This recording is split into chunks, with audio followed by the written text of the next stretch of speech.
Hi, everyone. Welcome back to another episode of Chatting Cinema. I'm Flynn. I'm Gianni. And today, this morning, very recently, as we're recording this, the Golden Globes nominations have been released. There's some interesting things on there. Yeah, some definite surprises here. I figured we'll just go down the list and give our quick thoughts and opinions on some of these nominees. Yeah, on all the big ones. And note, we are Chatting Cinema, so we're not going to touch on any of the TV nominations, just Right. the film ones. So what's up first? So we have Best Motion Picture Drama. The nominees are The Irishman, Marriage Story, 1917, Joker, and The Two Popes. Three of these films come from Netflix, which is pretty crazy Yeah. that they've really broken into the award season every year now, I feel like. And I think I'm pretty happy with this list, save for Joker. I don't think really made the cut for me, and I haven't seen The Two Popes yet, so I can't really comment on that. Yeah, I haven't seen The Two Popes either. I know that was something that really wasn't on my radar as far as awards were concerned. So that could be something that is sort of an indication for coming up to Oscar season and some of the other awards shows. Maybe The Two Popes will have a stronger showing than people were expecting, or maybe I was just missing out. And then Joker is really surprising to me. I mean, this really bodes well for, if people think that it has a shot at getting a Best Picture nomination at the Oscars. This was probably the one it had to get first, this nomination, and it got it. And Joker had a really strong showing as we get to some of these other categories, so we'll discuss that further as it goes. Yeah. But I would agree, those are the Joker and the Two Popes were the surprising ones for me out of those. The other ones were really expected. Of those Best Picture Drama, do you have one that you think will definitely win? Because for me, I think it's The Irishman. Yeah, I would agree. I would think The Irishman would be the front runner. I think 1917 might be a dark horse that's coming out a little bit later. I know it got moved up to compete in award season, so we'll see with that. But yeah, I think that The Irishman is the definite front runner out of that list, and I think it could have a strong showing for a Best Picture run at the Oscars. Yeah. Moving down here for Best Actress in a Motion Picture Drama. Cynthia Erivo for Harriet. She was really great in Bad Times at the El Royale last year. She hasn't done too many films, so that's great. I think that she's getting so much recognition now and clearly getting a lot of work following Bad Times. Scarlett Johansson for Marriage Story. That doesn't really surprise me. I saw it over the weekend. Really loved it. It's on Netflix now. Check it out. Saoirse Ronan, Little Women. Charlize Theron for Bombshell, and Renee Zellweger for Judy Garland biopic. Yeah, I think that Renee was, from the moment Judy was announced, was kind of a lock for the nominations. This list, to me, this category is less surprising than the one we just touched on, than drama Best Picture. The most interesting nomination for this one, for me, is Charlize for Bombshell. Not that I didn't think that she was going to get nominated for that movie, which I haven't seen yet, which I'm excited for. But I think that there was a little bit of speculation as to which actress, whether it was her or Nicole Kidman or Margot Robbie, would really be the lead of that movie and really take the awards nominations. So it's interesting to see Charlize there, and that's something to be on the lookout for, to see if that nomination holds steadfast or if different actresses from that movie are highlighted in the future in different award shows. Yeah. Moving on to Best Actor in a Motion Picture Drama. We have Christian Bale for Ford v. Ferrari. Doesn't surprise me. Antonio Banderas for Pain and Glory. I haven't heard too much about Pain and Glory. Yeah, neither have I. So that's definitely something to look into. Adam Driver for Marriage Story. I think we all saw that coming. Yeah. Joaquin Phoenix for Joker. People were probably speculating. To me, though, I'm still surprised that he made the list. Me too. And then Jonathan Pryce, again, for The Two Popes, which we haven't seen. So I think we should probably see it. Yeah, probably, especially if it's on Netflix. Yeah. Again, Joaquin Phoenix, the Golden Globes, not to knock them or anything, but it's always like a little bit different, and it feels like a little less prestigious almost than the Oscars. Again, no disrespect, but Joaquin Phoenix getting this nomination again bodes well for a Best Actor nod. I kind of see it happening now. I didn't before, but now that he got nominated for the Globe, I think it's a much more realistic possibility that Joker kind of competes in the Oscars. You touched on Antonio Banderas, Bale, and Driver, no surprise. No love at all from the Globes for The Lighthouse. I know that was smaller, but I mean, I think that Robert Pattinson in The Lighthouse is still maybe the best performance I've seen all year. So it would have been nice to see some recognition for them. And no love for Parasite. Yeah. In these like Best Picture categories, in the acting categories, and I know that's something that we've kind of expected. Know that the Academy and at the Globes they'll probably focus more on the Best Foreign Language components, but I really would like, as award season goes on, for those performances in Parasite to be highlighted and not kind of fall to the wayside. Yeah, absolutely. Moving down into Best Motion Picture, Musical or Comedy. You mentioned just a minute ago how the Golden Globes feel a little kind of less prestigious than the Oscars do, and I think that this is a category that's always met with some controversy each year. Do these films really fall into a musical or a comedy genre? Should there just be a best film list and maybe shorten it or keep all of these in there? Personally, I would like to see that. I think all these films make the cut. Agreed. I just think let's just call it what it is. It's the best film of the year. So looking at this category, we have Dolomite Is My Name, Jojo Rabbit, which to me, not a musical or comedy. Nope. Knives Out, Once Upon a Time in Hollywood, and Rocket Man. Of this list, Rocket Man's the only one that falls into a musical and a straight musical sort of film. But that's always, especially the musical component, it's like, number one, musical and comedy, they don't have anything to do with each other, so it feels kind of disrespectful to the filmmakers to kind of like try and box it into a certain thing. The Best Motion Picture, Musical, or Comedy category always feels to me like, that's the rest. Like, it's just a very odd way of doing things. Jojo Rabbit, great. Again, like you said, not a comedy. And we kind of talked about, I don't feel like Once Upon a Time in Hollywood is a comedy. I don't think that having funny bits makes a movie a comedy. Knives Out, again, like, I laughed a bunch, but does that fall under the comedy genre?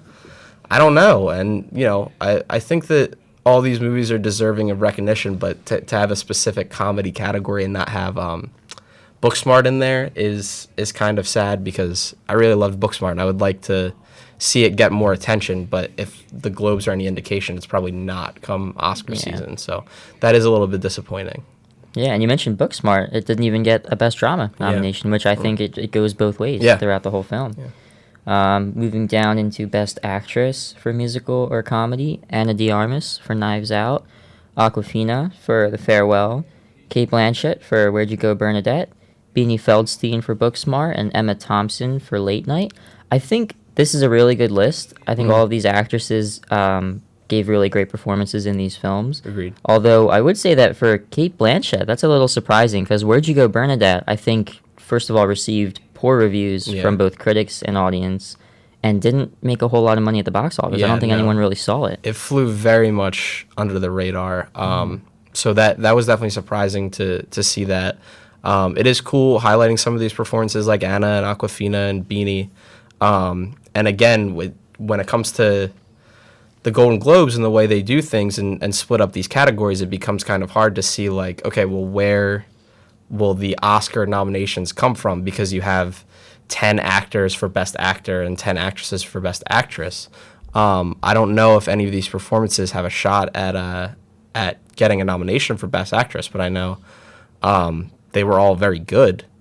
And also just I would have liked to highlight Lupita's performance in Us. I think that because Us came out so long ago, it was popular. I don't think it had the same like shaking impact that Get Out had on people. So I don't know if it'll have the longevity to sort of get attention when it comes to things like this. But I do think Lupita turned in an excellent performance in us that Yeah. I would like to be highlighted. Yeah, and it's also important to note that every year when the Golden Globe nominations come out, that's not necessarily a guarantee for what's going to happen Yes, with the yeah, Oscars. absolutely. So anything can happen, and I think that Us definitely does deserve a little more recognition, and hopefully we see that Yeah, at the sure. Oscars. So moving into Best Actor for musical or comedy, Daniel Craig for Knives Out. Roman Griffin Davis made it in there for Jojo Yeah. Rabbit, which That was is a nice great. surprise. Yeah. Leonardo DiCaprio for Once Upon a Time. I think he gave probably one of his funniest performances this year with that. And Taron Egerton in Rocketman, and Eddie Murphy in Dolomite Is My Name. Pretty good list. Yeah, again, cool performances to highlight, especially because when it comes to the Oscars, they'll have less of a chance to highlight as many actors. Some surprises. It is cool to see Taron in there because Rocketman isn't getting the same sort of awards buzz that Bohemian Rhapsody got, which I think is a mistake. Yeah. Taron's excellent. Daniel Craig, it's really cool to highlight that performance. And Roman, it's a really cool list. Yeah, absolutely.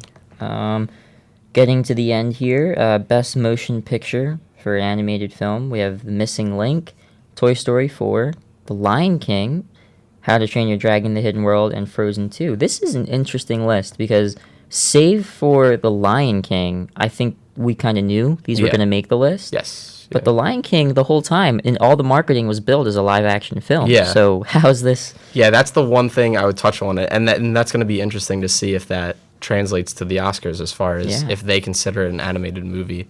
I know there's not a lot of debate. I don't know that I would consider it an animated movie, but I think that there's very good arguments because of how much of it is computer generated that it is. Just because it's realistic computer generated animation doesn't mean it's not animation. Yeah. I understand that. That being said, I think that Toy Story 4 probably has it in the bag. You think either so? way. For me, Yeah. I would love to see How to Train Your Dragon win. Yeah. I really love that. I think that was the perfect ending to that trilogy. Yeah. Underrated series. Yeah, absolutely. Watch How to Train Your Dragon 1, 2, and 3. So Best Motion Picture for a foreign language, we have The Farewell, Les Miserables on Amazon, Pain and Glory, Parasite, and Portrait of a Lady on Fire. I have to admit, I haven't seen a lot of these. Yeah. The Farewell, Parasite, they're all on my radar. Yeah.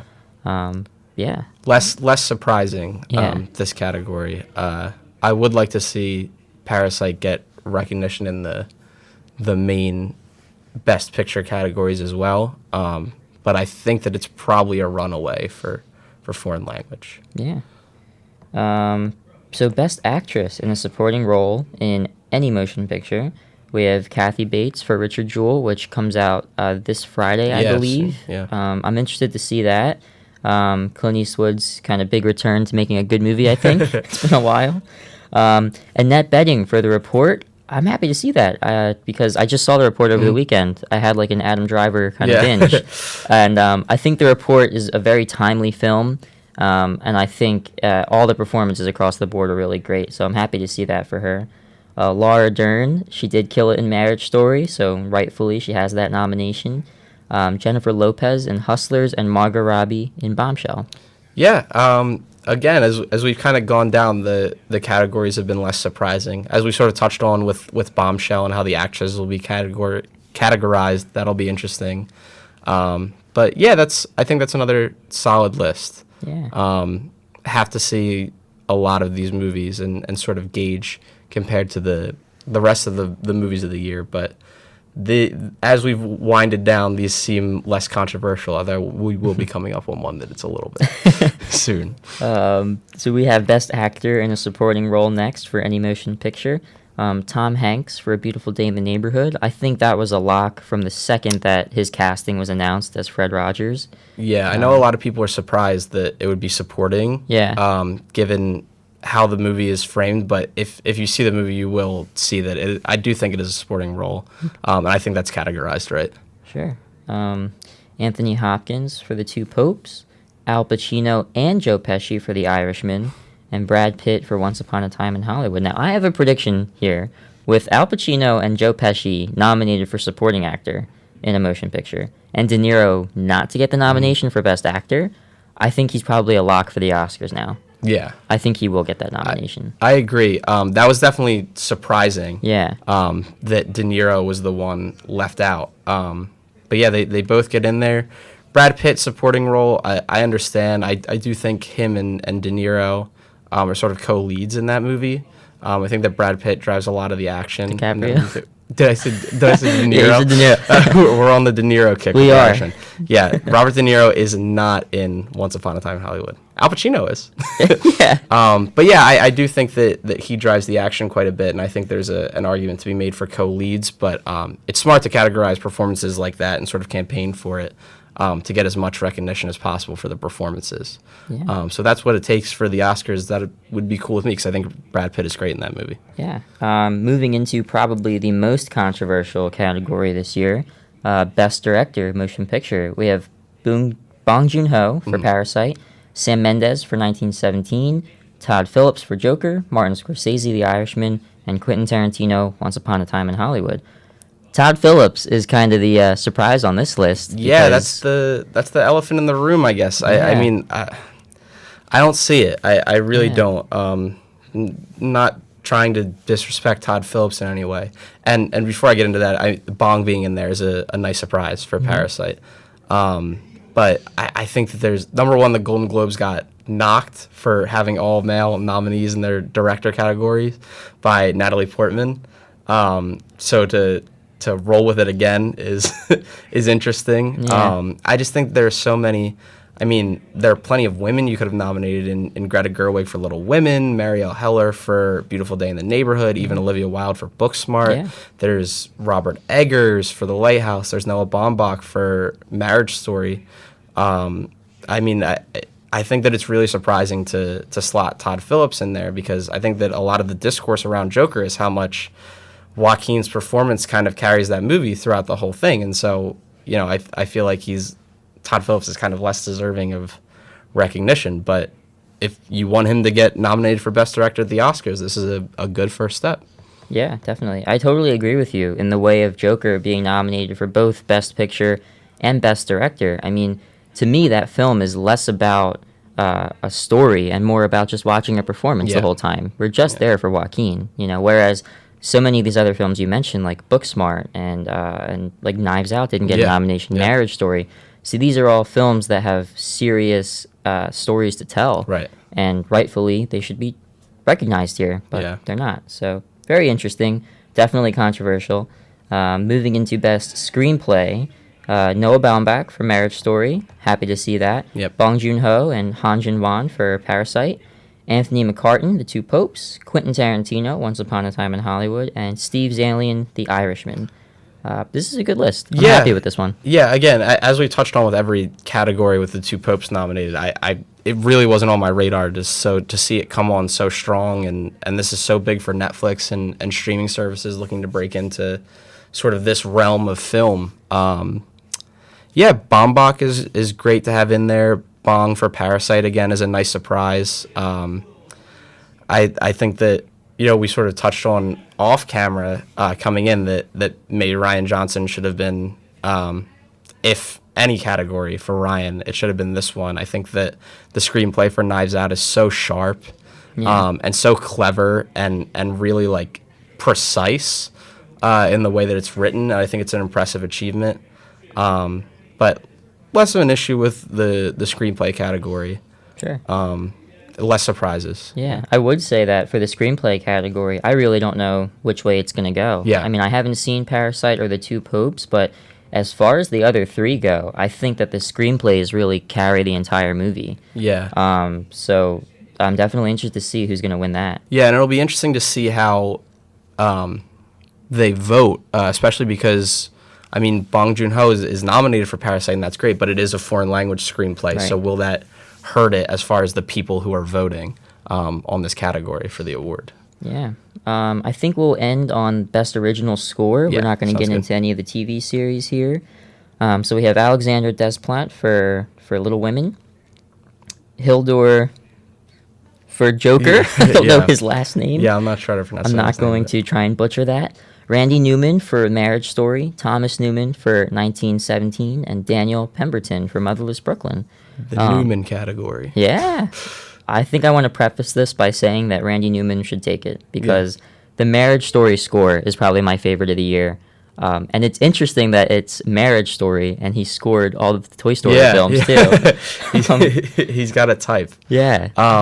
That's a good choice. I know the Joker score. That's probably the category as far as Joker's nominations are concerned that I take the least issue with. I didn't always love how the score was implemented in the movie, but I think the score as a product itself is quite good. But yeah, I think this is always a category that kind of like flies under people's radars, and it shouldn't because people have kind of shown how different a movie can be perceived with the wrong type of music. So score is very important for a film's success. Yeah. So that wraps up kind of our thoughts on the Golden Globe nominations. We'll probably revisit this after the Golden Globes just to talk about what we're happy with and what we're shocked with who wins. Really looking forward to that, and looking forward to talking more cinema next week. Yeah, for sure. We'll definitely have reactions when the Golden Globes happen, and we'll do a similar episode for the Oscar nominations. Yeah. So be tuned in for that. And yeah, we'll see you next time. Thank you as always to Stockton University for allowing us to use the equipment, SSTV. It's always appreciated. Yeah, you can find us on YouTube, Spotify, anywhere you find your podcasts at Chatting Cinema, and also on social media, Facebook, Instagram, Twitter now, at Chatting Cinema. Thanks for listening. Thanks for watching. Thanks as always. See you next time.